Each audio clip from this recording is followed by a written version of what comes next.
மக்களுக்கு வந்து ஒரு அவேர்னஸ் இல்லை. பிளாஸ்டிக் யூஸ் பண்ணால் என்ன நடக்கும் அப்படின்னு அவேர்னஸ் சுத்தமாக இல்லை. இப்போ வந்து ரோட்டில் துப்புறவங்களா கூட இருக்கட்டும், அப்படி பண்ணக்கூடாதுன்னு அவங்களுக்கு தெரியாது. அந்த நாலேஜ் அவங்களுக்கு ஃபர்ஸ்ட் இல்லைன்னு நான் நினைக்கிறேன். சுதந்திர இந்தியா ஃபாலோ பண்ணுறது ரொம்ப கஷ்டம். ரெண்டாவது வேர்ல்ட்லே பாப்புலேஷன் அதிகமாக இருக்குது, சிஸ்டம்லாம் நிறைய போயிட்டே இருக்குது. என்னதான் நீங்கள் மெக்கானிக்கல் அது இது எவ்வளவோ நம்ம கண்டுபிடிச்சா கூட மக்களுடைய இது வந்து மாற்றுறது ரொம்ப கஷ்டம். ஆனால் மாத்திராந்தா எப்படி மாற்றணும்? நம்ம பிறந்த வீட்டிலேருந்து ஆரம்பிக்கணும்.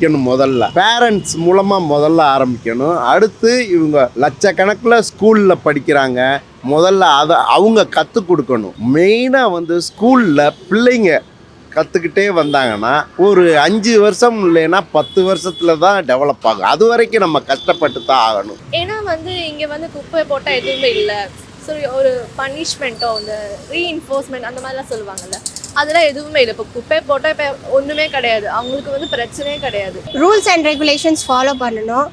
ப்ளஸ் நாங்கள் போட்ட இம்ப்ளிமெண்டேஷன்ஸை ஃபாலோ பண்ணிகிட்டே ஆகணும். அவங்க ரூல்ஸ் அண்ட் ரெகுலேஷன்ஸ் மட்டும் ஃபாலோ பண்ணால் நம்ம கண்ட்ரி க்ளீனாக இருக்கும், அது பிரச்சனை இல்லை. ஸோ அவங்க அந்த ரூல்ஸ் ஃபாலோ பண்ணலைன்னா நம்ம கண்ட்ரி க்ளீனாக இருக்கிறது இது.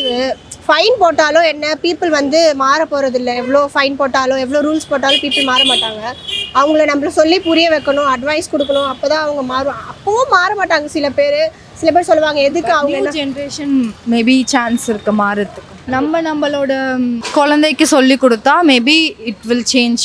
New generations can change the world, I think.